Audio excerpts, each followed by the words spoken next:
Here's something that I was supposed to do a podcast on, and I'm catching up to it. I'm actually probably going to have to do a more extensive reading of this post, but I'm not going to do it here. I'm just going to give you a smidget of it with my commentary. Affirmative action primary beneficiaries are white women.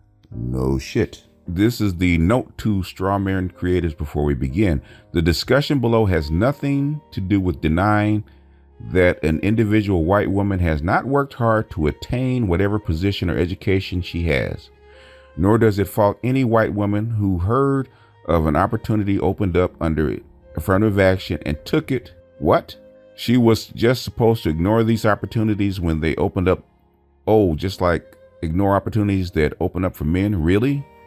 Nor does said discussion have anything to do with bogus claims that liberals or social justice warriors trying to hurt white people by pointing out the simple fact that the majority of beneficiaries of affirmative action are white women. This is not a liberal point. It has been made for decades now by conservative authors and right-wing favorites like Thomas Sowell, as shown below. Inevitable strawmen exposed and out of the way. Let's get down to business. One of the fertile sources of confusion in this area, the thoughtless extension of the minority paradigm to women. In fact, it was 1968 under Lyndon B. Johnson, and extended through Nixon. So it is a bipartisan thing. It makes sense to compare blacks and whites of the same educational levels because the education has the same positive effect on black incomes and white incomes, though not necessarily to the same extent. Minorities have serious problems of cultural disadvantages, so that faculty members from such groups tend to have lower socioeconomic status and lower mental test scores than their white counterparts. And black colleges and universities have never been comparable to the best white colleges and universities. 46, whereas female academics come from higher socioeconomic levels than male academics.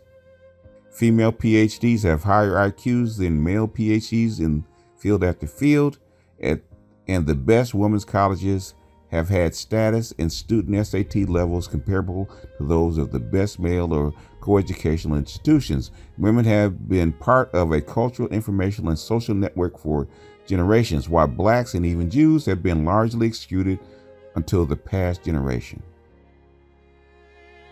Marriage and childbearing trends over time are highly correlated with the trends of women's participation in high-level occupations, as well as being correlated with differences among women at a given time.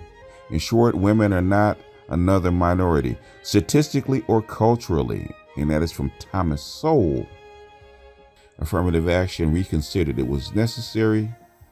As academia, was it necessary? American Enterprise Institute. Okay. Like I said, this is long. This is deserving of a full reading. Let me read one more cut and then I'll actually comment on this. Like I said, I didn't want it to be a full reading. First, here is what a conservative has to say, that comparing white women to poor minorities like blacks and classifying women as minorities, as white policymakers have done, makes little sense, says conservative scholar Thomas. So I just read that. Because white women are way over advantaged and privileged right off the bat, being an integral part of white social, cultural, economic networks in a way blacks have never been. Amen, Thomas Sowell. If you read long enough, even somebody you dislike, you can have something to agree upon. In fact, white feminists have said exactly the same thing, that they would be the winners if they were included in affirmative action. Number one, they're preferred. Number two, they're already raised within the network, just like their brothers. They go to the same schools, they have the same teachers, they have the same educational opportunities. So saying that white women are disadvantaged, just like they said, is bullshit. So if they give white women opportunities to drop down to a lower class with all their advantages, guess who's going to be the winner in that contest? Who's going to get the job? A black man who's qualified or a white woman who's qualified? 5, 4, 3, 2, 1. You already know what the answer is. Now, I've said many times that black women blame black men for not taking advantage of affirmative action. And they don't call out their sisters, their feminist sisters, for allowing the nose of the white woman inside the tent. You thought that she was going to take you with her and share the goodies that was meant for your man, because affirmative action was meant for your men, was meant for your men to compete with the white man. And if he competed and got the jobs and the money that white men get and the loans that white men get and the contracts that white men get, where do you think he's going to bring the money? Think he's going to bring the money home to Becky? No. He was going to bring it home to your community, to your neighborhoods, to hire you, to hire your kids, to build up your neighborhoods. So when you allowed white women to be endowed with minority status with little, not only little, but no pushback or kickback. In fact, you actually applaud your feminist sisters. You still do. You still line up. You still buy their books. You still read their posts in their magazines and all that kind of stuff. You still do. Still adopt their, you don't adopt 100% of the ideology, but like 90% you actually uphold. Because you want that affirmative action advantage. You want that double minority so you can get a job. And Becky knew that you were gonna sell you were gonna sell out your man for yourself. It wasn't for Becky, for yourself. Becky took advantage of that.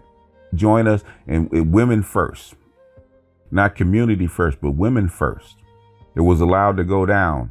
And 40 years later, 50 years later, here we are. Actually, 50 years later, here we are. 1968. Here we are. The corrective action that was supposed to go to your man so that he could rebuild his community, which you are a part of. You said you wanted to be woman first. It's not the first time. Sojourner Truth said the same thing, because black women were afraid that black men would get the upper hand and enforce patriarchal rules on their women, which they didn't want. It's better for them not to have it. So in your mind, it's better for your man not to have any power, because if he gets any power, he might exert it over you. So it's better for your man to stay in a handicapped position and the community to suffer, so that you don't have to see the high ground that you hold, which is fine. If that's the community that you want, and that's the kind of community that is more acceptable to you, I don't have any comment on it. I don't have any comment on it. Because still today, you complain about black men, but you say nothing, absolutely nothing about that white woman getting affirmative action.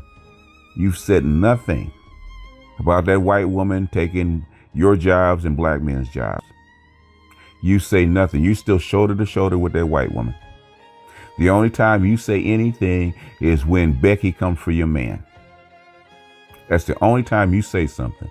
If Becky can take your job, Becky can take your bank account, Becky can take your loans, Becky can take your position, Becky can take your schools. Becky can actually teach your children.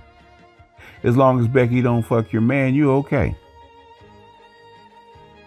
You're okay, because that's one thing you don't share. I don't blame you. You share everything else, but you don't want to share your man. I don't blame you. I just think it's odd. Miseducate your boys. You allow this government to take his opportunities. You allow this government to put your boys in jails, shoot him down in the street, not hire him, not giving him any kind of advantage or a path out of the situation, and you're cool with it. Then you blame him for not pulling himself up by the bootstraps. I guess our women think we are far more capable than we actually are. In fact, I hear men say that we're far more capable than we actually are. We're supposed to be able to fight toe to toe with boots on our neck. Not only white men's, but white women's and black women's boots on our neck. We're supposed to get up and fend for ourselves. In fact, low key, black women know that black men can't fend for themselves in this environment. And they know what they've done. They know what they're doing. And most black women feel guilty. But black women are not going to give up their privilege for you. Black men, you can forget it. She is not going to give up her privilege for you. For the few men that do make it out, that do slip through the cracks, that do rise above that small 10%, because, Kevin Samuel say it's 20%. It's 20% of working men. And working men only represent half of the adult male population. So anytime you say 20%, you got to cut that shit in half. More like 10. And for the elite dudes that women are really looking for, it's more like 5. And black women would rather step over the 95% to get to the 5. But guess what? Becky is beating you there too, which is what you're really mad about. You're not mad about the lower class dudes and them getting with Becky. You're mad about that 5% that you got to climb over glass and rocks to get to, and Becky's already there. But why? Because he's motherfucking more qualified to get him than you. Let's be fucking honest. She's in a better position to help that dude than you are. Let's be honest. And those athletes and those upper class dudes know that. If they want to get anywhere, you can't help them. You can't help them. But Becky can. And Becky says that she can. And Becky's willing to do it. And she looks at you stepped over 95% of those bodies. She knows what you're willing to do. She sees you do it every day, because Becky would not allow her children, her sons, to go to prison like that if she could help it. Becky would not allow her sons to be miseducated if she could help it. There are some that can't help it. There's some chicks in the trailer park that have low IQs that cannot help their sons get out of wherever they're at. Just like there's some black women that can't. But the ones that can, guess what they do? Black women, it's time for truth and reconciliation. Because now white women are throwing it in your face. Yeah, we know we did it. We know that we did it. We're not even going to lie about it anymore. That's one thing that ADOS is actually sparking up. It's getting rid of that lie. White women can't hide it anymore. Because basically it's coming down to every person for themselves. Becky cannot afford to throw you no more bones. You signed a deal with the devil. You continue to sign a deal with the devil. Sooner or later, the devil is going to come for its due. Like I said, I'm going to do this is just a commentary. I'm going to do a further analysis of this piece. In fact, there's a couple more that I may do with this. But this is just me clearing out some of my backlog. And this is just a sample. But with that, I'm going to jump off of here. This is BGS out, and I will see you cretins later. Peace.